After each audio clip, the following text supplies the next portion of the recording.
When we got married, my wife had no toes. I am starting here because, with God as my witness, I have no idea how else to begin this. That's the thing. I don't even know what it is. An account? Confession? Obituary? I had to write something down. I've taken photos, but nobody would believe she wasn't born. No. Stop skipping ahead. Clarity, Benedict. Clarity. Start at the beginning. When I married Emily, she had no toes. I married her because of her eccentricities, her stories, and her tall tales. I'd always laugh them off, especially the ones about how she'd lost the digits on her feet. I'd always seen it as a fanciful way of explaining away a birth defect. It never bothered me, but Emily grew up in an orphanage, and of course, kids can be cruel. I'd always assumed the beach tail was a way to keep old wounds closed. I realized now that was naive. According to Emily, she had been walking the beach at Dovercourt, a bleak and run-down shipping town on the UK's east coast. It was before her parents' accident, so she can't have been older than 4. She had been digging for shark teeth when she found, about a foot below the pebbles and gray sand, a sea slug. This is where the tale took one of Emily's usual flights of fancy, because, you see, this wasn't just any sea slug. Throughout our marriage, she'd sworn on her parents' graves that the moist creature was the exact size, shape, texture, and color of a human tongue. She even defiantly refused to budge on her assertion that it moved and writhed in her hands exactly like one too. The Emilyism that made me write off the story as fiction for years was what it did after a few minutes of wriggling. According to the wife, I'd give anything to hold again. The tongue slug vanished in her hands, disappeared into thin air with no sound or commotion. There one moment, gone the next. You're probably wondering how this relates to her toes, though. Well, the tale of the tongue slug ends when 4-year-old Emily awoke the next morning to find they were missing. Her parents found the screaming toddler in a bed with severed toes and pools of blood nowhere to be found. The flesh of her feet simply ended, much to her parents' and doctors' confusion, in smooth, blemishless stumps, like the toes were never there at all. Of course, for years I thought the joke was that they'd never had been. Thinking about the fact that Emily wasn't joking at all still sends a shiver down my spine. It started during the last COVID-19 lockdown. Just like Emily's parents, I was awoken by screaming sobs. Emily was on the floor. She had fallen out of bed, and I could see why straight away. I wish I was man enough to have leapt from the bed, scooped her up, and rushed her to the nearest hospital. If I wasn't such a coward, maybe I would have, and none of this would have happened. Instead, all I could do was sit up in bed and scream with her. Her calves were missing. There was no gaping wound or exposed bone from a grisly severing, no pools of blood or shredded tissue. They were simply gone. Emily's knees were now smooth globes at the end of her thighs. I can feel them. I can feel them. I can feel them. I have never heard a person yell like that. Her voice cracked and broke like there was so much panic in her lungs that her throat wasn't strong enough to contain it. I'm embarrassed to admit how long it took me to calm down, so I won't. Once I had, I clambered down from the bed and sat behind her. I held Emily in my arms for about 3, maybe 4 hours. I only found out I'd spent that long silently sobbing into her auburn hair later, though, when I crashed downstairs on the faux leather couch that afternoon. When you love somebody and they're that terrified, time becomes irrelevant. Any mother sat at a bedside in a neonatal ICU will tell you this. I sat and rocked her across those hours, telling her to focus on my breathing, despite it being far from steady or calm. We got there, though. Somehow. She was sobbing throughout, me helping her dress. I tried to let her maintain her dignity, do as much for herself as she could, but I found myself overstepping almost every boundary she had. At one point, she actually told me to frick off. Not her actual word, obviously. I'd never heard her swear before. She couldn't explain what she meant when she said, "I can feel them," until I'd carried her downstairs and sat her on the sofa. We'd watched a documentary on phantom limb syndrome once. It's when amputees get itches they can't scratch on limbs that are no longer there. Emily made it clear, in a plain and matter-of-fact tone free of any panic or confusion, that as far as her body was concerned, nothing was out of place. When she had woken up that morning, she thought she, or I, had wet the bed. From the shins down, all she could feel was warm liquid. The strangest part, the part that had shocked her so much she launched herself from the bed, was that she could feel her toes again. After I came around from my exhaustion nap, we had a long talk. I begrudgingly accepted no doctors would be phoned.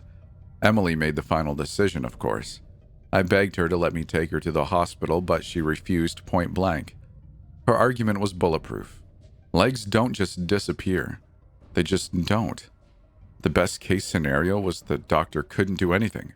Worst case? Well, we'd both watched enough of the X-Files to know people experiencing inexplicable limb vanishing don't spend long outside of military or government captivity.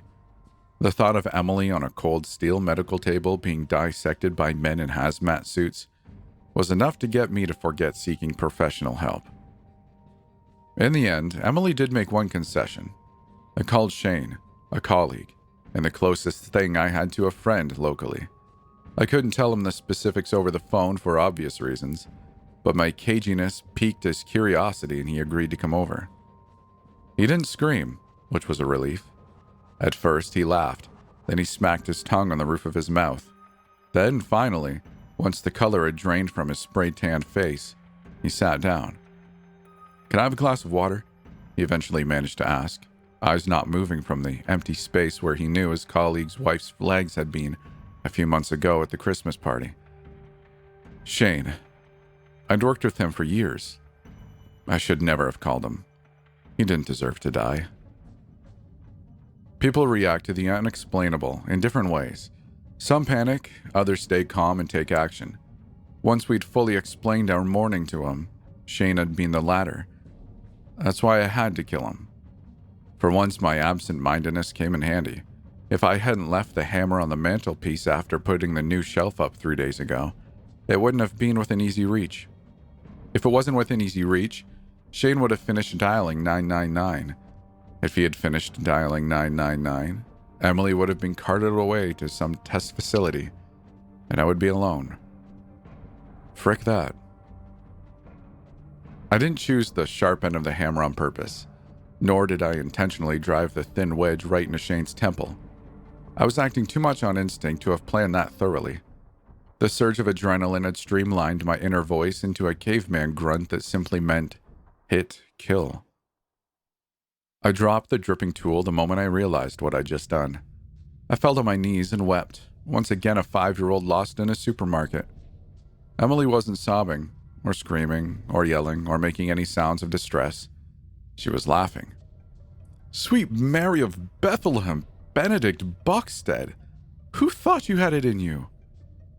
Then I was laughing too, still on my knees, face still wet with tears, but laughing all the same.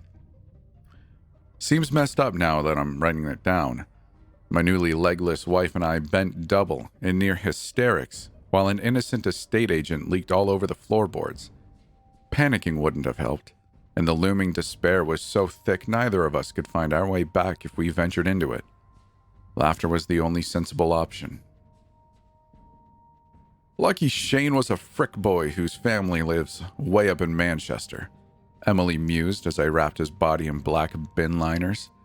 You only called, right? Didn't message? By the time they come looking for him, there'll be no way to trace it to us. Just make sure you dump your phone. For all her qualities, Emily wasn't smart. For all my faults, many stem from not being the sharpest knife on the rack. That's why I didn't question this now quite obviously ridiculous assertion that no police would come asking around. Even if I had been blessed with a bit more brains, though, I was too lost in a barely suppressed panic to notice. That's also the reason I didn't fully register the second time I ever heard Emily not use the word frick. Disposing of Shane was a pain in the backside. Emily couldn't help for obvious reasons. A person with no feet isn't much help when dragging the body of a grown man into your back garden. She did sit by the kitchen window after I had the genius idea of repurposing my office chair and a broom handle into a makeshift wheelchair she could punt around on, and I was appreciative of the company as I went about my first dark deed of the next few months. The conversation made digging and filling the hole much quicker. Plus, I'd always felt planting flowers was a group activity. Petunias are better enjoyed with friends. The next week was strange. Emily did 1 or 2 Zoom meetings, but eventually signed off sick from her trendy marketing job. The team would cope without a lead. She'd informed her stammering underlings, laptop poised on her shinless thighs. It was on the morning of the next Saturday, exactly 7 days from the calf incident, that we took our next step on the descent into madness. I was once more awakened by hysterics from Emily's side of the bed. This time it wasn't crying, though. This time it was laughter. The same kind of maniacal giggling she'd let loose after I removed Shane from the equation with my dad's old hammer. Still half asleep, I rolled over to see what the joke was. The second round of hysterics was from me, and they very much were filled with sobs, screams, and scrambling away from the woman who shared my bed. My wife had no legs. Her hips ended as the same fleshy, perfect orbs her now vanished knees had been when we'd gone to sleep the night before. To my growing alarm, Emily wasn't at all perturbed by this.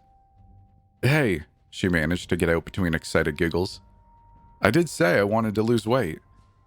She was waving her hand through the air where her thighs had once been. My heart thumped in my chest. What was happening to my wife, and why did she seem so happy about it? Still, the change meant I didn't have to carry her around the house at least. With the extra weight of her thighs, her arms, now strengthened by a week of office chair punting, were more than capable of functioning as stand-in legs. She'd walk around the house in her palms, laughing softly to herself when she thought I couldn't hear. When I asked her once what was so funny, she simply rolled her eyes and said, "Don't worry. It's nothing you've done. Something's just tickling the back of my knees. Calm the frick down." I couldn't calm the frick down. Firstly, because, again, she didn't say frick, and secondly, because how was I supposed to be calm when my wife's legs had disappeared with no explanation? "Look, Benny, it's okay. I can still feel them, but it's just phantom limb syndrome, just like that frickin' show." It took an hour for her to properly explain, mainly because she'd break into more fits of laughter every few minutes. It took another 2 for me to properly calm down. There was a clear reason, too. I knew my Emily, and I knew when she wasn't being honest. She didn't believe what she was telling me. To her, this wasn't phantom limb syndrome. In her mind, wherever her legs had gone, they were still with her, still attached to her, solid flesh and bone. After how the next few weeks played out, I'm not sure I'd argue with her on that if she'd have just come out and said it. Not anymore. I spent until the following Wednesday morning trying to make sense of it all, but then the doorbell rang. I don't know why I let him in the house. When the 20-something Jehovah's Witness asked to come in and speak about Jesus, I was too dazed and quietly terror-stricken to fully realize what I agreed to when I said yes. This time the hammer strike was deliberate. He had been mid-psalm when the metal wedge connected with the back of his skull. The O in the word hope prolonged and slurred as he crumpled in slow motion, finishing the vowel as a twitching heap on the floorboards I'd only just scrubbed the blood out of. The wet thud of the hammer collapsing the suburban missionary's head had been loud enough to bring Emily knuckling down the stairs. At least I wasn't weeping this time. She found me stood over the body, quite calm, cleaning the Jehovah's Witness's blood off the blunt tool with a wet wipe. I was beyond terrified by my own actions by this point, you see. I'd fully dissociated, I think. I was lost somewhere behind my eyes, screaming impotently at reality to stop, and reversed back to before I answered the door. The argument that followed was the worst, and definitely weirdest, we'd ever had. She didn't talk to me through the window this time. I had to dig a second hole to Shane's flower bed in silence, left alone while Emily sat by the upstairs window to keep an eye on the confused-looking religious door knockers, peering through the front windows all along the street. I could hear her laughing as I dug, angry cackles which she made no attempt to hide. It was all a frickin' detour, eh? All a distraction. Pointless prelude. I practically flew through the bedroom door. I'd come in for a glass of water when I'd heard the sound of her shrill ramblings coming down the stairs. The sounds of distress had shaken the kitchen ceiling. No, not distress. Distress was what I started feeling about halfway up the stairs. Emily's shrieking shook the walls of the hallway. Emily was screaming about, I don't know what, laughing hysterically between every sentence. "I'll be with you soon. I'll be with you soon. Tell the man in charge I'm coming." When the door slammed open, she shot upright on her windowsill perch, jumping out of her skin. She looked sheepishly at me, biting her lip to suppress the occasional giggle. "Emily?" I asked, my voice unsure. "Sorry," she mumbled. "I dozed off, must have been having a bad dream." Again, I knew her well enough to know that she believed none of those words. I didn't have the time or courage to confront her, though. My sweaty palms had more petunias to plant. The next few weeks were a paranoid blur. Well, for me at least. I don't think Emily was aware of very much beyond the changes in her body after the Jehovah incident. I decided it wasn't safe for me to take my attention away from her for too long, so I took some sick leave. COVID-19 was a great cover-up. It would have been hard to explain if we both were expected in an office. I spent my nights at the window taking long vigils with the lights out, peering through the blinds and hoping nobody came to claim the guests sleeping under my petunias. The funny thing is, we think the children are safe. They're the worst of all of us. She knew the truth, though. She wrote it down. But they call him every year. They call him every year. When all's said and done, the town's graveyard just gets fuller. The man in charge can't wait to meet me. He's very angry with you, though. No, he's not happy with you at all, Benny. It took me a few days to get used to the dark, unnerving things Emily would holler and giggle into the dark bedroom when I had to head out to use the loo or start the next watch at the window. Trying to hold a stable conversation with her was pointless now. Not that I didn't try. Are you hungry? Hungry. Thyr-Thetothax. The 8-armed maggot prince is hungry. The people lost in the pocket dimension of the non-things are hungry. You've never been hungry, Benny. You don't know what hungry is. Even the most basic questions eventually led to incomprehensible babbling. I learned to look past it. She ate the meals I gave her, after all. What did it matter if I couldn't present them without being paid in mind-curdling titters that made sleep impossible most nights? My legs, my feet, my tail. My legs, my feet, my tail. My legs, my feet, my tail. The next change was too much for Emily, I think. What little sanity had remained was gone when I awoke the next morning of the disappearance. The shoulders, breasts, and head that were once my wife rattled the same words over and over again, her eyes rolling back in her hair, her expression terrified. She didn't even notice me pick her up and put her in the cupboard. The towels and kitchen roll I wedged in the cracks of the old door did little to quiet the noise. If we were the kind of couple that owned a ball gag, I would have used it, but the rolled-up pair of socks would have to do. It didn't seem like she minded as I shut the door, tears streaming down my face. It didn't seem like she was aware of anything but her legs, her feet, her tail. I tried not to dwell on that last one too much while I placed seeds and fertilizer over the Shane and Jehovah mounds. The petunias were wilting, and wilting flowers raised suspicion, I told myself. Neighbors can be nosy. It was best to be careful. That sensible reasoning was why I hit Shane's mother with the hammer when she turned around to shut the front door behind her. I, of course, had the hammer ready when I opened the door. I'm not an idiot. My aim was as good as ever. I was also relieved to have something to occupy my time. Upstairs, Emily had managed to dislodge the socks, and tenderly planting fresh petunias on the new mound next to Shane's was a good distraction to occupy myself with for the rest of the day. The police showed up 2 days later, yesterday, so you have context. I had bigger problems by then, though. When I woke yesterday morning, the room was quiet. It took me a few seconds to realize the gentle lull of birdsong wasn't a welcome event. The fact I could hear it meant the hysterical shrieks and cackles from the cupboard had stopped. I know what you're thinking. Surely that was a good thing? Well, it would have been if the soft chuckles and whispers that replaced them weren't far, far worse. You know, I'm so glad I'm not like you, Benny. I'll get to munch, munch, munch, and crunch, crunch, crunch while I watch your skin melts and the shit in your bowls boils until you burst. When the man in charge meets you, he's going to take your eyes, Benny. He's going to burn you for 1,000 years, but you'll never die. That's what he wants with all of you, Benny. All you scumlings and filthy smalls and screamy squishes. I'm going to eat them all, Benny. When I get there, I'm going to eat all of them. All the people. I'm going to eat you too, Benny. You're going to get there eventually with the rest of the underscum, and when you do, I'm going to eat you over and over and over. And when your brains ooze out your ear holes because I've crunched down on your skull, do you know what I'm going to do, Benny? I'm going to touch myself. It took me 5 hours of listening to those sanity-breaking promises before I had the nerve to open the door.